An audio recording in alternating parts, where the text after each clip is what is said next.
В городе Покровске открыли пристрой к стационару Центральной районной больницы под новый компьютерный томограф. Теперь жители Кангаласского района могут бесплатно пройти обследование, не выезжая в Якутск. С подробностями Виолетта Засимова. Решение о выделении средств на покупку компьютерного томографа для Хангаласской районной больницы было принято правительством республики 2 года назад. По инициативе Министерства здравоохранения было предложено комиссии по разработке территориальной программы обязательного медицинского страхования приобрести компьютерный томограф для Хангаласской центральной районной больницы за счет средств нормированного страхового запаса территориального фонда обязательного медицинского страхования. Было принято решение и выделено финансирование на сумму 24,6 миллионов рублей. Но прежде чем выделить средства, было выдвинуто условие для дорогостоящего оборудования, соответствующие условия.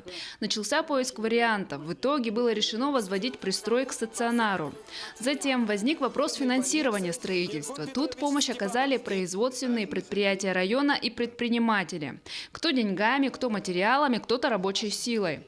Вот так совместными усилиями был сооружен объект площадью 180 квадратных метров. На его строительство было затрачено около 10 миллионов рублей.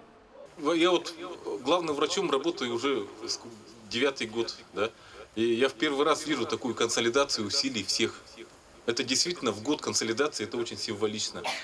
Что касается компьютерного томографа, то он производства США, компания General Electric. С помощью него можно диагностировать не только сердечно-сосудистые заболевания, но и переломы и различные новообразования.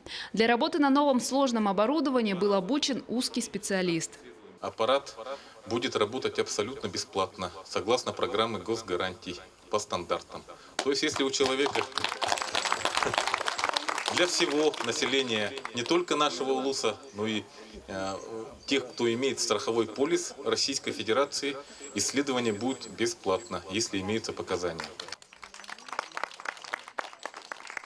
Первый компьютерный томограф в республике появился в 1992 году на базе Национального центра медицины в городе Якутске.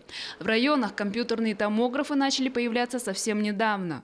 Несомненно, наличие в Хангаласском улусе такого диагностического оборудования, как компьютерный томограф, значительный шаг вперед.